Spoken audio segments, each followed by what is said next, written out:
नमस्कार दोस्तों, स्वागत है आपका टारगेट जीके इंडिया में। आज का विषय चंद्रगुप्त मौर्य, जो सभी प्रतियोगी परीक्षाओं के लिए बेहद महत्वपूर्ण है। आइए इस अध्याय के महत्वपूर्ण तथ्य और परीक्षा में पूछे जाने वाले प्रश्न शुरू करते हैं। सबसे पहले जानते हैं पहला प्रश्न। प्रश्न 1, मौर्य वंश का संस्थापक कौन था? सही उत्तर है बी, चंद्रगुप्त मौर्य। अब बढ़ते हैं अगले प्रश्न की ओर।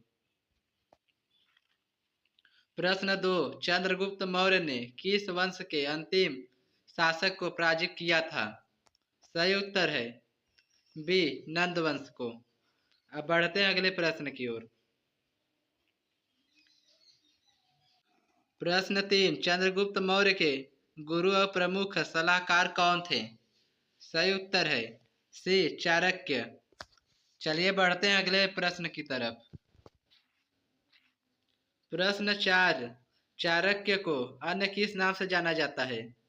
सही उत्तर है ए, कौटिल्य नाम से। चलिए देखते हैं अगला प्रश्न कितना आसान है।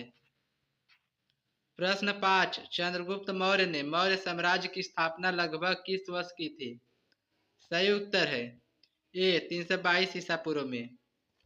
चलिए बढ़ते हैं अगले प्रश्न की ओर। प्रश्न 6, चंद्रगुप्त मौर्य की राजधानी क्या थी?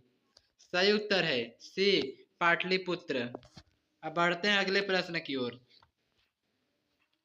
प्रश्न 7, चंद्रगुप्त मौर्य का संघर्ष किस यूनानी शासक से हुआ था? सही उत्तर है बी, सेल्यूकस निकेटर। अपना जवाब कमेंट में देते जाइए दोस्तों। अब बढ़ते हैं अगले प्रश्न की ओर। प्रश्न 8, चंद्रगुप्त मौर्य और सेल्यूकस निकेटर के बीच संधि लगभग कब हुई थी? सही उत्तर है ए, 305 ईसा पूर्व में। चलिए देखते हैं अगला प्रश्न कितना आसान है। प्रश्न 9, सेल्यूकस निकेटर ने चंद्रगुप्त मौर्य के दरबार में किस राजदूत को भेजा था? सही उत्तर है मेगास्थनीज को। अगर आपका जवाब यही था तो बहुत बढ़िया दोस्तों। चलिए बढ़ते हैं अगले प्रश्न की तरफ। प्रश्न 10, मेगास्थनीज की प्रसिद्ध पुस्तक का नाम क्या था? सही उत्तर है बी, इंडिका। अब बढ़ते हैं अगले प्रश्न की ओर। प्रश्न 11, मेगास्थनीज किस शासक के दरबार में आया था? और इस प्रश्न का सही उत्तर है अशोक के शासन में आया था। अब बढ़ते हैं अगले प्रश्न की ओर। प्रश्न 12, अर्थशास्त्र के लेखक कौन माने जाते हैं? सही उत्तर है ए, कौटिल्य। अगर आपका जवाब यही था तो बहुत बढ़िया। अब बढ़ते हैं अगले प्रश्न की ओर। प्रश्न 13, चंद्रगुप्त मौर्य के बाद उसका उत्तराधिकारी कौन बना? सही उत्तर है बी, बिंदुसार। चलिए बढ़ते हैं अगले प्रश्न की तरफ। प्रश्न 14, चंद्रगुप्त मौर्य के शासनकाल का प्रमुख विदेशी स्रोत कौन सा है? सही उत्तर है ए, इंडिका। अब बढ़ते हैं अगले प्रश्न की ओर। प्रश्न 15, चंद्रगुप्त मौर्य ने किस यूनानी शासक को पराजित किया था? सही उत्तर है ए, सेल्यूकस निकेटर को। अगर आपका जवाब यही था तो अपना जवाब कमेंट बॉक्स में देते जाइए दोस्तों। अब बढ़ते हैं अगले प्रश्न की ओर। प्रश्न 16, सेल्यूकस को पराजित करने के बाद चंद्रगुप्त मौर्य ने क्या किया? सही उत्तर है बी, उसके साथ संधि की। अगर आपका जवाब यही था तो बहुत बढ़िया। अब बढ़ते हैं अगले प्रश्न की तरफ।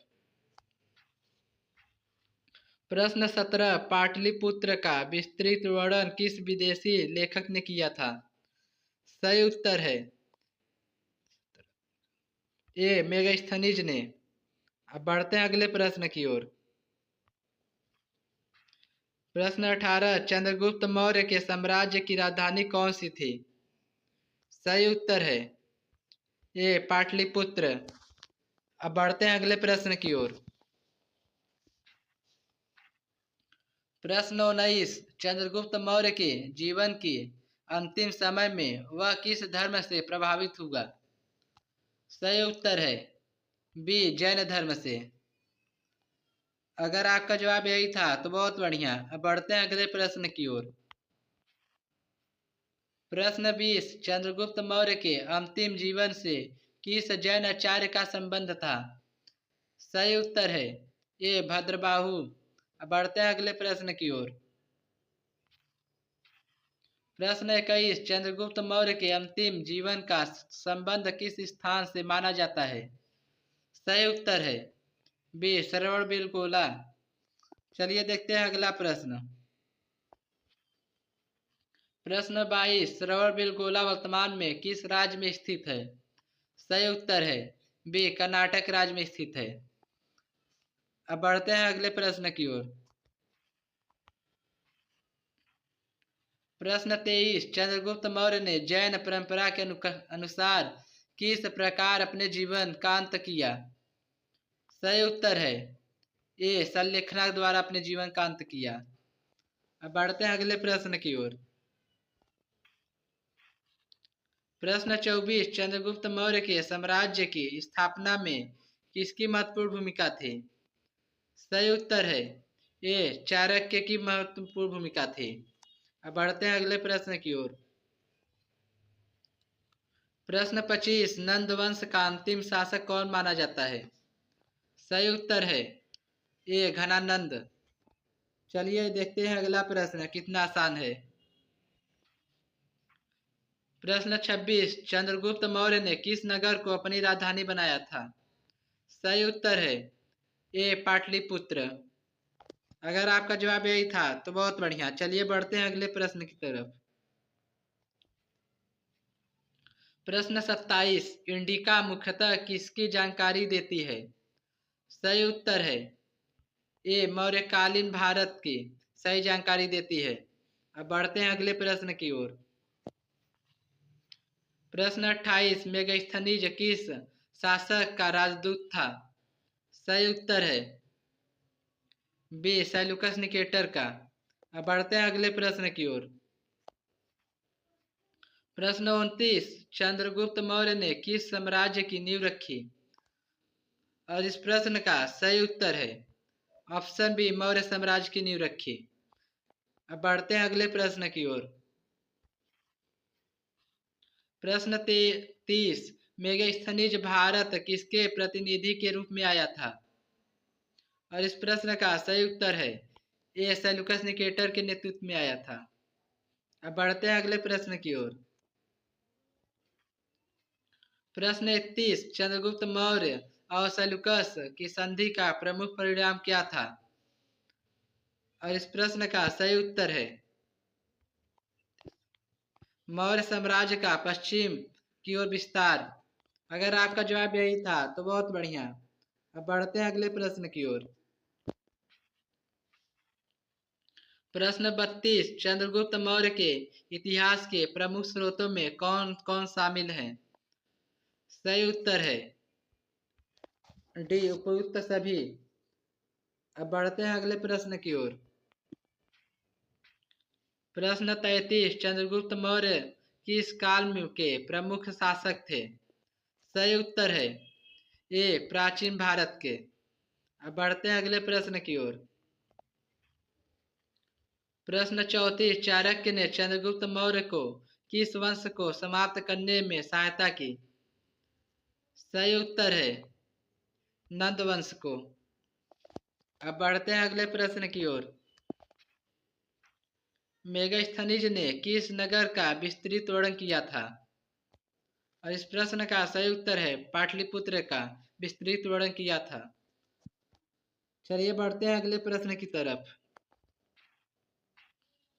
प्रश्न 36, चंद्रगुप्त मौर्य के जीवन के अंतिम चरण में वह किस धर्म से संबंधित हुआ? सही उत्तर है ये जैन धर्म से अंतिम जीवन चरण में संबंधित हुआ। अब बढ़ते हैं अगले प्रश्न की ओर। प्रश्न 37, चंद्रगुप्त मौर्य के बाद मौर्य सिंहासन पर कौन बैठा? और इस प्रश्न का सही उत्तर है ऑप्शन बी बिंदुसार। चलिए देखते हैं अगला प्रश्न कितना आसान है। प्रश्न 38, निम्नलिखित में से चंद्रगुप्त मौर्य के संबंध में सही कथन कौन सा है? सही उत्तर है ये, उसने मौर्य वंश की स्थापना की। दोस्तों, उम्मीद है आज का यह अध्याय और सभी प्रश्न आपको अच्छे से समझ में आए होंगे। अगर वीडियो पसंद आई हो तो इसे लाइक करें, अपने दोस्तों के साथ शेयर करें और ऐसे ही महत्वपूर्ण जीके वीडियो के लिए टारगेट जीके इंडिया चैनल को सब्सक्राइब करना न भूलें।